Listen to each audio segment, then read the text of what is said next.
웨스트민스터 소교리 문답 107문항 8강 신문답 인간 창조에 대해서 공부하겠습니다. 구문이죠. 창조 사역의 세 가지 특징은 무엇인가? 답입니다. 창조 사역은 하나님께서 엿새 동안에 자기의 능력의 말씀으로 아무것도 없는 데서 만물을 지으신 것인데 모든 것을 매우 좋게 만드신 것입니다. 엿새 동안 아무것도 없는 데서 지으셨는데 매우 좋게 토부 상태로 지어주셨죠. 신문입니다. 인간 창조에 대한 공부. 질문을 던져보면 사람과 동물의 차이점이 많지요. 어떤 부분에서 다를까요? 여러 친구들 이름이 나와 있는데 여러분들은 어떻게 생각하세요? 예, 사람과 동물 차이점 많죠. 일단 말하고 생각하고 창조성이 있다. 여러 답을 할 수 있습니다. 공부를 통해서 좀 더 구체적으로 배워봅니다. 하나님께서 사람을 어떻게 창조하셨습니까? 하나님께서는 사람을 남자와 여자로 자기의 형상을 따라 지식과 의와 거룩함으로 창조하시되 피조물을 다스리게 하셨습니다. 예, 하나님께서 우리 사람을 남자, 여자, 하나님의 형상 안에는 지식과 의와 거룩함으로 창조하시되 모든 피조물을 다스리도록 그렇게 창조하셨지요. 하나님 다음에 어뜸이 가는 버금왕으로 창조하셨습니다. 창조의 이제 독특성을 보면 창세기 1장 26절에 잘 나와 있습니다. 하나님이 이르시되 우리의 형상 등을 따라 우리의 모양대로 우리가 사람을 만들고 우리의 형상, 우리의 모양대로 우리가 사람을 만들고 예, 이 우리라는 말씀이 나오죠. 사실 우리나라 글로는 하나님이라 해서 단수처럼 보이지만 원문은 엘로힘에서 복수지요. 우리는 성부 하나님, 성자 하나님, 성령 하나님을 믿죠. 삼위일체 하나님을 믿습니다. 하나님으로서는 유일신이지만 세 분 하나님을 섬기죠. 단일신이 아니에요. 우리는 삼위일체 하나님을 믿습니다.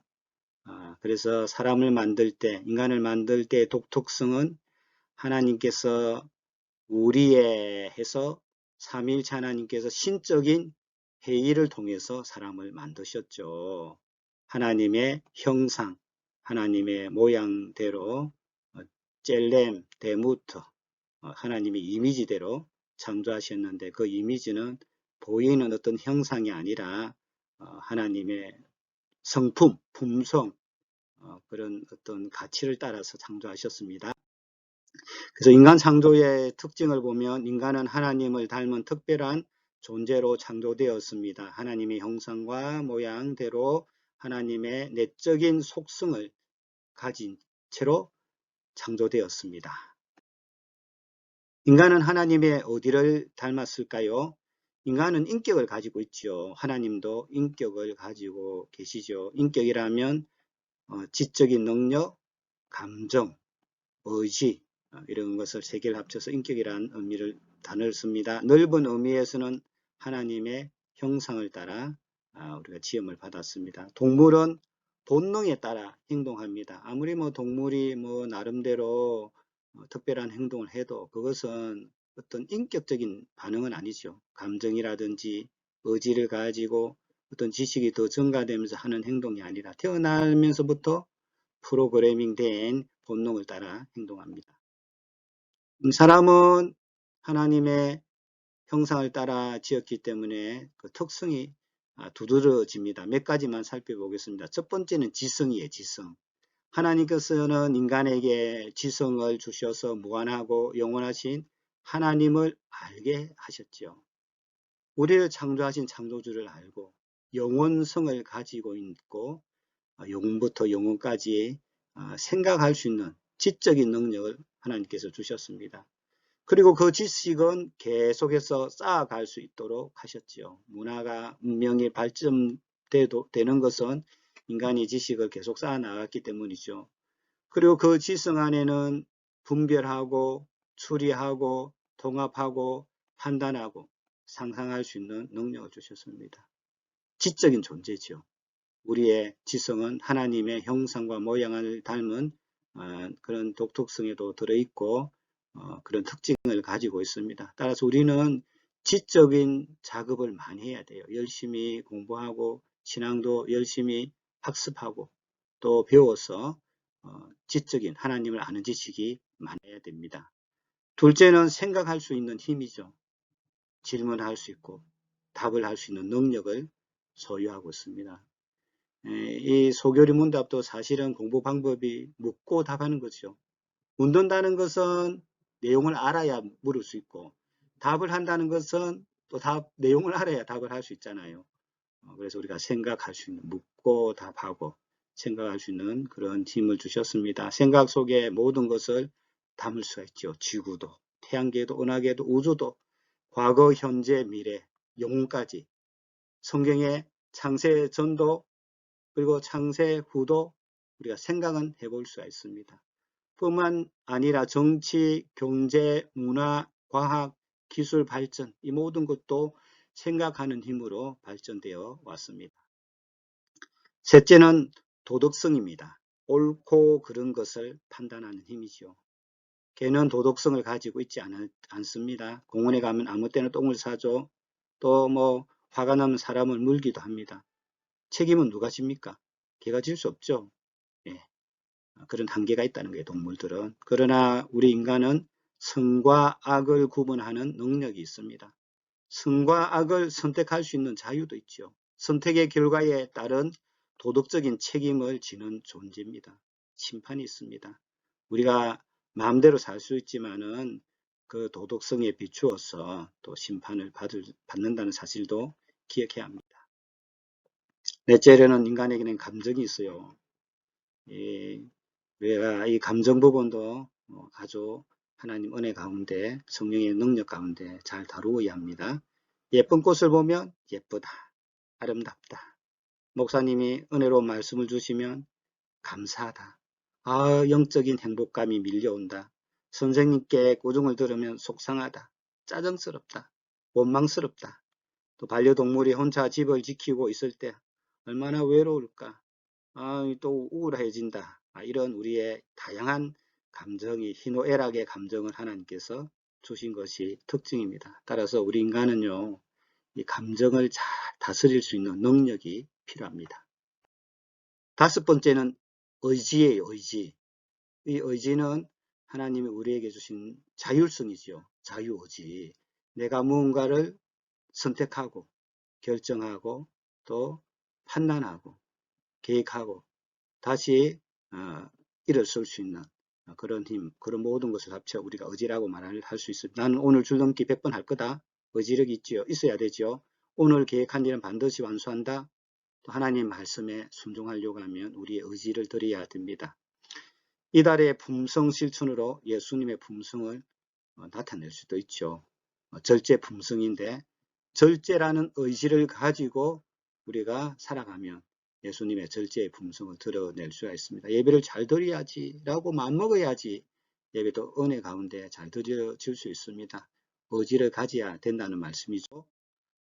그래서 좁은 의미의 하나님의 형상을 살펴보면 첫 번째는 하나님을 아는 지식, 두 번째는 하나님께 바르게 순종할 수 있는 의, 하나님과 바른 관계를 맺을 수 있는 거룩, 그렇죠? 하나님을 아는 지식, 그리고 하나님과 바른 관계를 맺고 또 하나님께 우리를 드림으로 의와 거룩한 삶을 살 수가 있습니다. 하나님이 주신 지식, 의로운 관계, 거룩한 삶, 이런 것들이 우리 하나님께서 우리에게 주신 특징이고 또 우리가 하나님의 형상을 잘 드러낼 때 이런 것들이 드러날 수가 있습니다. 죄를 짓고 타락하고 난 뒤에 이 세 가지를 잃어버렸죠. 따라서 우리가 예수님 믿고 성령의 인도를 따라 말씀을 따라 기도하는 가운데 하나님을 아는 지식도 많아져야 되고 하나님과 바른 관계도 맺어야 되고 하나님께 구별하여 드려지는 삶도 살아갈 때 우리는 하나님의 형상의 회복이 있습니다. 타락 전과 타락 후 아담은 하나님을 사랑하고 말씀에 순종하며 하나님을 아는 지식과 거룩함과 의로움을 가지고 있었습니다. 타락 전의 이야기죠. 타락 후는 어찌 되었습니까? 그러나 타락으로 인하여 거룩한 성품이 파괴되었습니다. 하나님을 아는 지식도 사라지고 우리가 하나님께 구별하여 드려지는 거룩한 삶도 깨어졌습니다. 하나님과의 바른 관계도 죄로 인하여 깨어지고 말았지요. 그래서 거룩한 성품이 죄로 인하여 타락으로 인하여 파괴되었습니다. 사람을 하나님의 형상으로 만드신 이유가 뭘까요? 하나님과 친밀한 교제를 나누기 위해서지요. 결혼한 부부가 있다고 우리가 생각해 봅시다. 결혼한 부부가 서로를 사랑해야 되는데 부부보다 인형을 더 좋아한다든지 강아지를 더 가까이 한다든지 부부 중심이 아니라 아들, 딸 중심이 되면 어떻게 될까요? 건강한 결혼한 부부가 아니겠죠.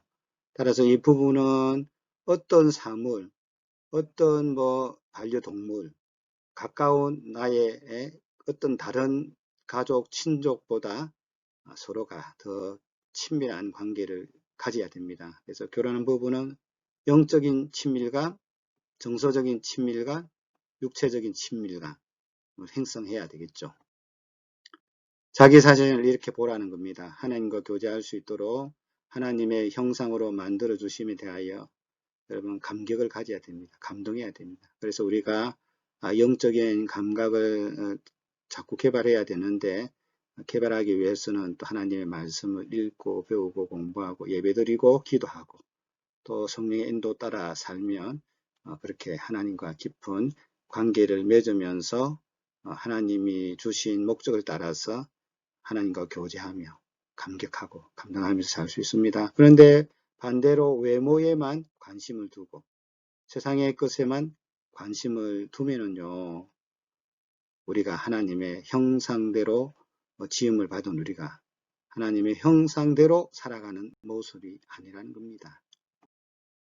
인간 창조의 특징을 또 다시 보면 창세기 1장 27절을 통해서 알 수가 있습니다. 하나님이 자기 형상 곧 하나님의 형상대로 사람을 창조하시되 남자와 여자를 창조하시고 하나님 왜 남자와 여자를 창조하셨을까요? 그것은 남자와 여자를 통해서 가정을 창설하시기 위해서죠. 가정 창설은 혼자 안 되는 거예요. 남자와 여자 반드시 두 사람이 한 가정을 이룰 수가 있습니다. 그래서 생육하고 번성하라 라는 하나님의 명령에 충실하기 위해서는 결혼하여 자녀들을 낳아야 되지요. 남자와 여자로 이렇게 지어주신 것은 다른 인격체들과 바른 관계를 형성하기 위해서입니다. 하나님은 삼위일체 하나님이시죠. 사랑의 공동체라는 거예요. 삼위일체 하나님의 이 사랑의 공동체처럼 연합하며 살 수 있도록 남자와 여자를 창조하셨습니다. 혼자 있는 것은 독처하는 것은 좋지 못하다라고 말씀해 주셨습니다. 인간은 부족하더라도 공동체를 이루고 사회적 동물이라는 말도 쓰지 않습니까? 그래서 남자와 여자로 창조하신 것은 한 가정 속에서 서로 다르지만 하나를 이루어서 하나님의 형상의 비밀들을 깨닫기 위해서 남자와 여자를 창조하셨습니다. 홀로 독차는 것이 보시기에 좋지 않았지요. 사랑의 공동체가 바로 남자 여자를 만들어서 한 가정을 이루는 거죠. 이는 내 뼈 중에 뼈요 살 중에 살이다 해서 둘이 한 몸을 이루게 되어집니다. 한 몸 두 인격체, 인격적인 관계지요. 하나님은 한 분 하나님 세 인격체지요. 가정 공동체, 교회 공동체를 이루기 위해서 남자와 여자를 창조하셨습니다. 인간 창조의 특징을 세 번째로 보면 창세기 1장 28절에 보면 하나님이 그들에게 복을 주시며 그들에게 이르시되 생육하고 번성하여 땅에 충만하라. 땅을 정복하라. 바다의 물고기와 하늘의 새와 땅에 움직이는 모든 생물을 다스리라 하시니라. 하나님께서 인간을 창조하신 이유는 그들에게 복을 주어서 그들에게 이러한 사명을 이루도록 하기 위해서 인간들을 창조하셨습니다. 한마디로 다른 피조물을 통치할 수 있는 통치권을 주셨죠. 킹십이죠. 킹십. 동식물을 다스리고 보호하고 보존하고 연구 분석하여서 특징에 맞게 살펴주라는 것이죠.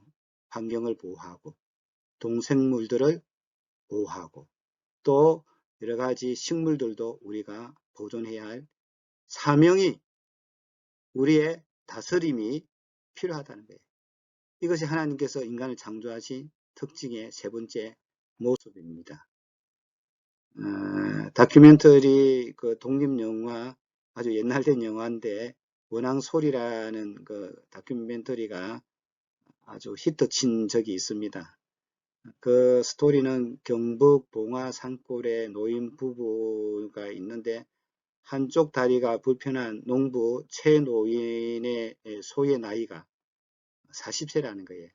보통 소는 평균 15년을 사는데 이 소를 가지고 9남매를 공부했다는 거예요. 근데 이 최노인이 이 소와의 그 동행이 아주 환상적인 친구로 이 다큐멘터리에서 소개됩니다. 소와 일체가 된 할아버지, 아주 감동을 준 다큐멘터리로 알려져 있습니다. 예, 우리가 휴머니즘적인 관점에서는 뭐 그럴 수도 있죠, 그죠? 우리가 동물도 사랑해야 되지만, 그러나 우리가 좀 더 이제 하나님 형상 입장에서만 이제 바라보면 좀 가슴 아픈 일이기도 하죠.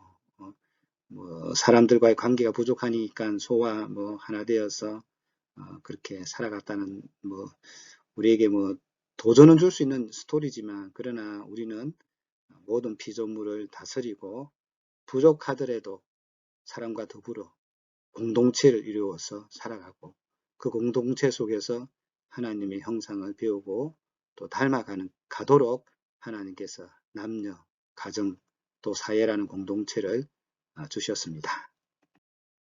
히브리서 2장 6절에서 8절 말씀 보면 사람이 무엇이기에 주께서 그를 생각하시며 인자가 무엇이기에 주께서 그를 돌아보시나이까. 그를 잠시 동안 천사보다 못하게 하시며 영광과 존귀로 간을 씌우시며 만물을 그 발 아래에 복종하게 하셨느니라 하였으니. 하나님께서 이렇게 우리 사람을 생각하셔서 이렇게 영광스럽게 우리를 만들어 주셨습니다.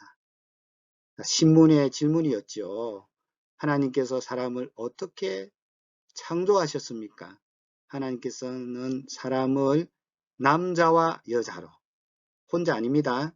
공동체를 이루어서 그리고 하나님의 형상을 따라 지식과 하나님을 아는 지식과 의로운 관계, 거룩함으로 우리를 창조하셨죠. 그런 인간이 피조물을 다스리도록 하셨습니다. 자, 오늘 8강 인간 창조에 대해서 말씀을 드렸습니다. 하나님은 사람을 어떻게 창조하셨습니까? 예, 하나님은 인간을 그저 말씀으로만 창조 안 하셨죠. 하나님께서 서로 고민하시는 그런 것을 통해서 창조되었습니다. 다른 피조물과 달리 사람 창조의 독특성은 무엇입니까? 하나님의 형상이라는 말의 내용은 무엇입니까? 하나님이 사람을 남자와 여자로 창조하신 이유는 무엇일까요? 다른 피조물을 다스리라고 말씀하신 명령은 구체적으로 무엇을 의미합니까? 소개의 문답 신문항을 한 주 동안 묵상하면서 암송한 후 서로 점검해 봅시다. 소개의 공부를 이렇게 시작하는 사람이 있어서 너무 행복했습니다. 유튜브를 보고 답을 다는 사람도 있었는데 제가 그 댓글 보고 답도 드렸습니다. 공부가 확산이 되어서 기독교 교리의 핵심이고 장로교 교리의 핵심인 웨스트민스터 소교리 개인적으로나 소그룹적으로 공부해서 하나님을 아는 지식이 충만하고 교리 가운데 든든히 세워지는 축복을 우리 함께 누려 갑시다.